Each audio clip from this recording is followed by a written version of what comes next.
much, Rona. And thanks everyone for staying for the afternoon. I know that's getting towards the end. So I'm just going to briefly talk about our strategy for equality, diversity and inclusion. And we've got 3 sections for this. Is that how it works? I shall do that. So I'm hoping that everyone will have seen the strategy. It's certainly been sent round. We have our membership for the EDI committee includes somebody from each of our members, and so the strategy has been shared with everyone. I'm not going to go through the strategy in detail, but I would like to just say that the overall aim that we've put in there, that I think everyone's agreed to, is to create, as part of the school, an inclusive, welcoming, equitable research and training structure and environment that celebrates diversity and values, respects and recognises contributions from all. So that's what the strategy is sort of leaning against. And I think we've already heard a lot about, although the strategy is new, I think already through the presentations we've heard a lot of initiatives and activity that actually relates to EDI. So whilst this is new, it's not really. I was just going to start us by, and I think our last session with Hamid in particular, his talk was a really good introduction to thinking about EDI. But I think as reflecting on what is it that we're talking about, it helps to reflect on our own unconscious biases, because we all have them. So Hamid very nicely talked about some of the unconscious biases that he's been faced with. And there's a series that the BBC have produced, short videos, about 50 different things on things not to say to. And I've picked one of them that I thought might be quite nice to have a look at. And this one is about things not to say to women who work. So it might feel a bit uncomfortable. I certainly resonate with some of the things and have experienced them. I've watched some of the other videos and felt uncomfortable where it's things where I recognise myself as having done some of the things that we shouldn't say. So please take it in that spirit. It's just to help us to reflect, and we'll just listen. Calm down, dear. You're so bossy. Is it that time of the month? Oh, I see you've got my girls now. Of course I do. They come everywhere with me. That's a bit inappropriate for the office. I think commenting on the way I look is inappropriate for the office. You must wear certain sexualised items of clothing, heels, short skirts. A girl once said to me, like, you shouldn't have your hair like that. Like, no man's ever going to choose you. I got fired from a job because I refused to wear high heels. Like in The Devil Wears Prada, when she looks her up and down. I've had that look so many times. Everyone says, oh my God, how do you drive a train with those nails? I say the same way you do. I look at men across the office and I'm like, boy, oh boy, you look so comfortable. They had a Dulux colour chart, like a paint colour chart of acceptable shades of lipstick that we were allowed to wear. When I don't wear makeup to work, people are like, are you okay? You look ill. And I'm like, no, it's just me without makeup. It's just me. Calm down, dear. Oh. I'm nobody's dear. Exactly. Isn't it just total though, that you can't actually have passion within an office without being like, oh, calm down? And also, calm down is a trap in every situation. Like, if somebody says calm down, there is, even if you're like the chillest person in the room, you can't say I'm calm without sounding like you're gonna like draw blood. And I think if a woman is upset, she's automatically emotional.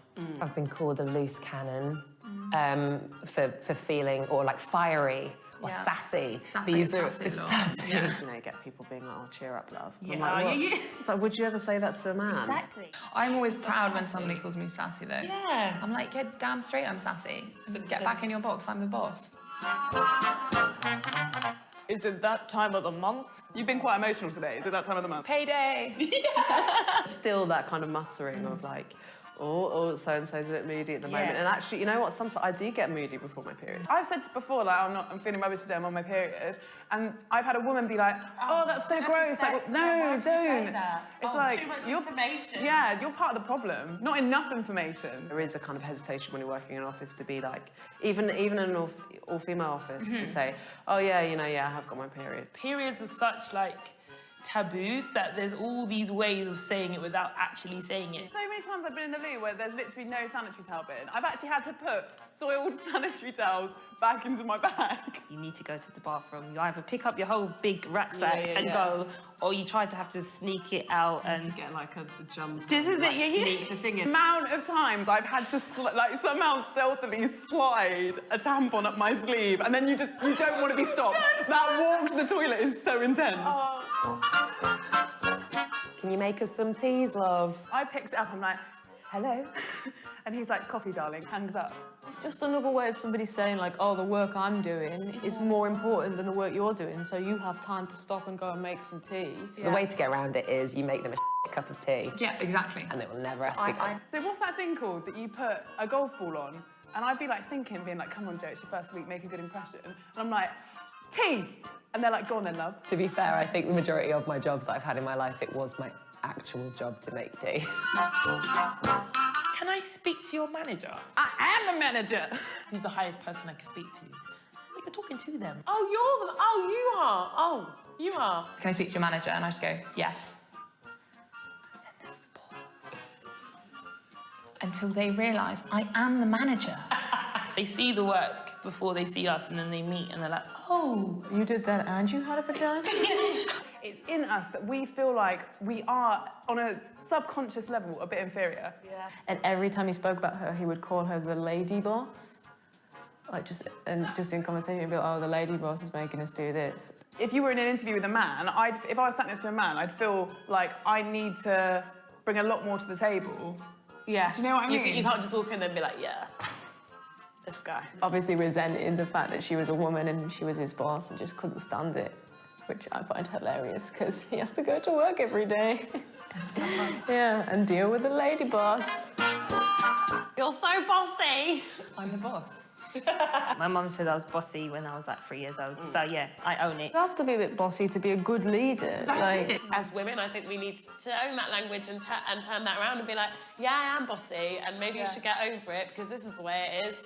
If you didn't, there'd be whole, If oh, you she's a sat bit back of a wet passive, fish. you were like, oh, I don't mind, yeah. what do you want to do? Like, everyone would be like, oh, she's not assertive enough, she's not a very good boss. Like, you can never actually truly be free and flow as a woman in work because there are eyebrows that seem to raise, like, all the time. They are the kind of buzzwords that there are.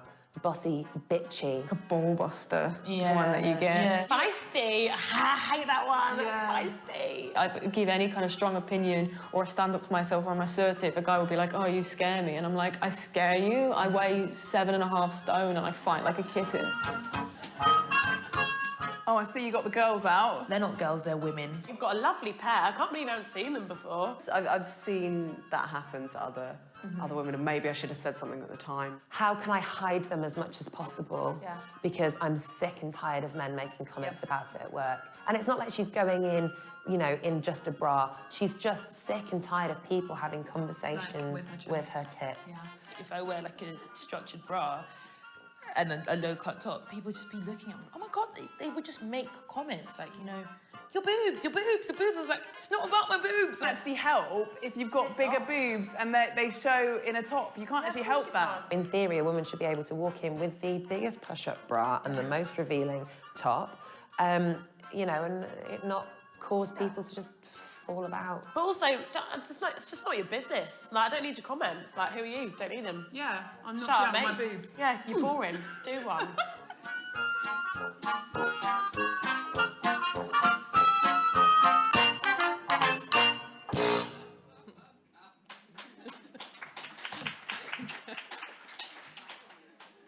Right, so like I say, there's lots of other videos on other characteristics, so please feel free to have a look. I think they're great. So that was just helping us to reflect on our own prejudices, but our strategy looks at activity throughout the school, and we've got 7 areas in the strategy, and I'm not going to go into these in detail, but we touch on every activity that we do, be it our community, projects, participants, public involvement, stakeholder engagement, our capacity development work and dissemination activities. And our strategy has actions that underlie all of those elements. But just to start with, the first thing is our research culture and our community. So our community is built from the culture. We are part of the culture comes from the community that we're derived from. And I think, again, there are multiple references, and I think jokes are often used to remind us of things that happen in real life, of how perhaps our cultures disregard certain characteristics such as disabilities or being female and so on. Our community comes from higher education institutions, and this isn't from SPHR, but it's from data from institutions, the higher education institutions. The last survey that was done showing that overall there are relatively few academic senior management who are from black and minority ethnic group females, so only 1% belong to that group. The pay gap that has been highlighted between men and women, which is out of balance, and relatively few professors who are of black ethnicity in particular, but also of other minority ethnic groups. So that's who we are drawing from, and inevitably that's going to influence some of the ways that we work. So as part of our strategy, one of the actions that we have is to understand better the current community that we have and to try and identify where there might be areas within our workforce that might need to be thought about and to recruit further from. And how do we make sure that EDI is at the centre of our work, and that if anyone has any concerns, they feel safe and able to come and talk to someone. That's our research community. In terms of projects, this morning we heard about the inequalities that have been described to death throughout our research work, but really just highlighting that we have lots of evidence around where the areas are. So on the left, we are very much aware that social inequalities are still an important factor, and that's showing the life expectancy differences between people from the most deprived versus the highest income groups, and there's approximately a 10-year age difference between the two groups, and if we look at healthy life expectancy, it's even greater. On the other hand, here we have data from which are more recent, looking at food insecurity, and whilst that's been increasing over recent periods, we can see that there are certain groups, and in particular the top group there, the lighter green, is people with disabilities are disproportionately affected. So we know that there are some groups who are particularly affected by the health problems that we face. And so how do we make sure that our projects are looking at those groups? Yet we know that research doesn't include many of those groups. So these are data from more recently from COVID, where there was an analysis to look at the research that had been done, or the research that had been done on COVID. And you can see here, that's just one of the graphs showing how populations from a black ethnicity, black background were majorly underrepresented, whereas we know that they were more affected by COVID. They weren't included as participants in our research, and probably more publicised that women have been often not included in medical science research as well. So how do we, in our strategy, make sure that we think about these groups and that the groups that matter are included as research participants? So I'll stop at that, and please do help us to make sure that the actions in the strategy are enacted.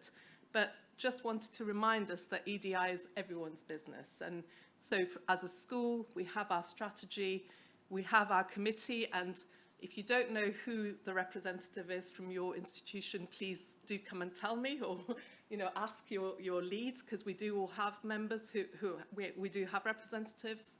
And that group is looking at how we can review the actions on a regular basis and make sure that EDI is on our agenda.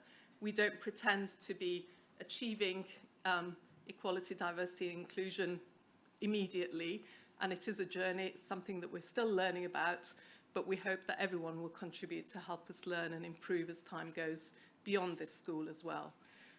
So we have links, as you've heard, in terms of EDI with our PPIE group, within our capacity development work, and our stakeholder engagement and impact group as well.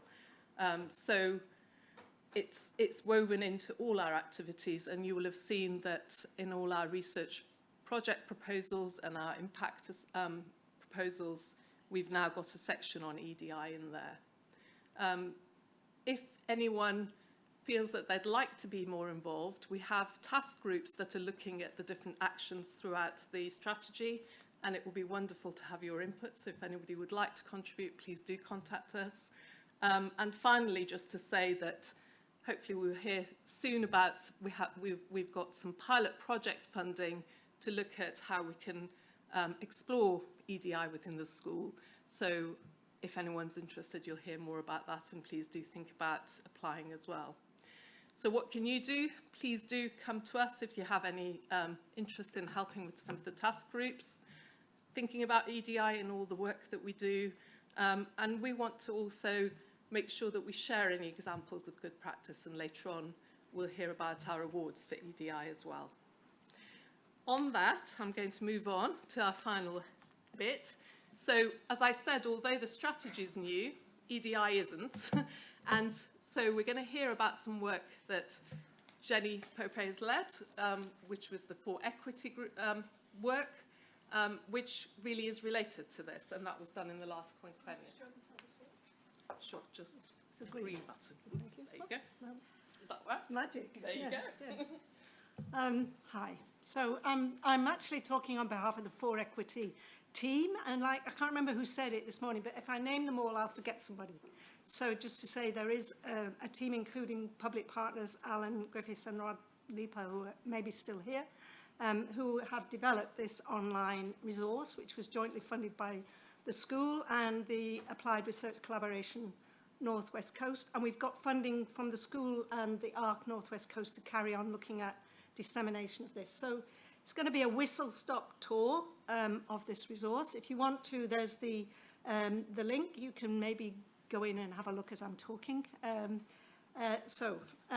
Why did we do this? Several people have actually already said that the last 15 years or so have been dismal time for social and health equity, right? In a BMJ article recently, they described it as a period of reversal and disinvestment in the services and things that really mattered, and I think that's right. So research evidence has a really important role to play, but if research doesn't have a strong equity lens, then it can't actually influence the kind of action, policies and practices that might have some kind of impact. So For Equity was developed to support the integration of a strong equity lens in research. Now, we've not done a systematic review, but a very random, colloquial use of that word, I'm a qualitative researcher, a very random look at journals suggests that actually there's still maybe a half of papers in health journals that have no equity lens at all, right? And the ones that do have an equity lens, it tends to be a thin lens, right? If you're lucky, you'll get a subgroup analysis. And the subgroup analysis is partial, right? So this is a major problem, the lack of an equity lens. But For Equity is very explicit about the equity lens that we're trying to encourage. So we're trying to support people to develop an equity lens that recognizes intersectionality, that recognizes that these axes of social class, ethnicity and racism, gender, homophobia, ageism, that they are part of the lens that we integrate into our research, but also, really importantly, that the primary causal role of structural determinants are part of that lens. So research may be looking at, quite legitimately looking at lifestyle factors and behaviours, but it doesn't have to ignore the structural determinants of those behaviours and lifestyles. And then finally, and importantly, what For Equity is a reflexive space for people to come up with their own solutions to this. It's not how to do it manual. If you go in looking for the answers to the challenge of doing it, you won't find them here. You're forced to think it through. So that it's divided into 4 sections, and I'm just going to whistle through those 4 sections, and then maybe there'll be a bit of space for questions. If not, then please go on, look at it, and let us know if you've got any suggestions. So at the centre of this is something called the Health Inequalities Assessment Tool. That was actually developed in SPHR 1, I think, and what we realised was that it was very focused on socioeconomic inequalities. So we were funded by the school and the ARC Northwest Coast to develop an intersectional lens in this tool. And in doing that, we realized we could develop the whole thing. So that's what we did. So there's a little, you can't, this IT doesn't work at all, does it? But there's right at the back, there's a form that you can download to keep a note of the things that you thought were important as you were doing this. But here's what it looks like, really. There are 5 sections in the tool. The first 4 are a kind of linear representation of the research process, but you don't have to follow them in a linear fashion. So the first is about mapping the social and health inequalities relevant to the research you are doing or want to do. The second is about embedding equity into your questions, so it's there all the way through. The third is about designing equity into the study and into your analysis plan. And the fourth is about prioritizing the reporting of equity-relevant findings. So make those the first things you report on, rather than a secondary thing or not at all. And then the fourth is about the principles of something which is increasingly known as equity-sensitive research practice. So in each of these sections, there are 3 parts. The first part asks you to reflect, and there are a set of questions. You won't be able to read these. I'm going backwards. That's the story of my life, actually. So the first, reflect. This is from the section on questions. It asks you to reflect on certain questions. So the first is, how would you explore differential outcomes or experiences in your research? And it gives you a set of questions that are trying differently to integrate equity into the questions. And there are links to the 4 Equity Library, which gives you examples of studies that have tried to do things. The second then talks about how you involve members of the public relevant to your research or other stakeholders. But what it's saying is, we all now know we have to involve. You won't get the funding if you don't involve members of the public or other stakeholders. But what we don't realize often is that that involvement can make you more sensitive to equity issues. And so when you're thinking about who you involve, how you involve, what the approach will be, the issue of how they can make your research more equity sensitive is really important. And then finally, there's a dive deeper section where there are lots of resources. If you're interested in, for example, here, how you get equity sensitive questions, you can click through and find lots of resources that help you think about that.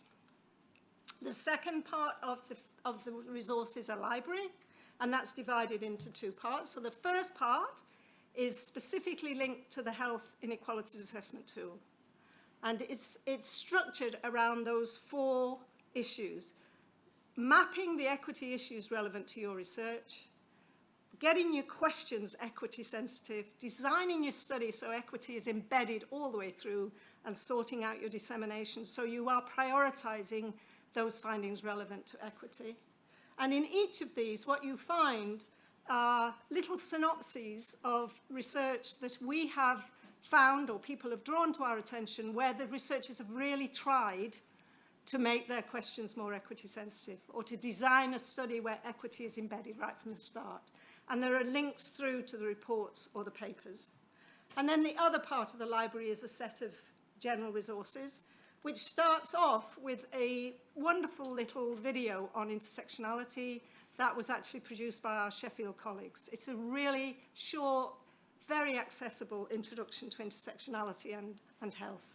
But there are then resources on structural determinants, commercial determinants, political determinants of inequality, on methodological questions, on involvement for equity, etc. So we don't replicate anything in this part of the library. We give links to where you will find the resources rather than repeating the resources. Then there's the 4 equity guidance inventory, where there are 24 currently other sets of guidance or tools, which we found through a systematic review. That's searchable, so you can search on social class and gender, for example, and find whether there are specific guides on how to be more sensitive to those intersections. And if you have any other, if you look at that and you know of other guides or tools that we could include, please let us know. But these are only focused on equity in research. They're not the guides that there are around equity in policy and practice. So they are a bit rarer. And then finally, there's a new section, which I don't think Ashley has, this is part of the impact that you funded us for. So we've produced, or they are North West Coasters on most of the work with this, but they've called it a 4 equity thermometer and screening tool. And this moves slightly away from projects and studies. So this thermometer and the tool can be used to either gauge where you are in terms of integrating equity into your research, or gauge where you are in terms of integrating equity into your organisation, your team, your department, or whatever. And it can be used on its own, or it can be used with the screening tool. So that's, as I say, a whistle-stop tour through 4 equity. We're really keen that you should have a look at it, use it, let us know if you think there are other resources that we can include in the inventory or the library. If there are things you don't like about it, let us know. We'll probably ignore you, but that's, you know, we still like to know. And thanks very much.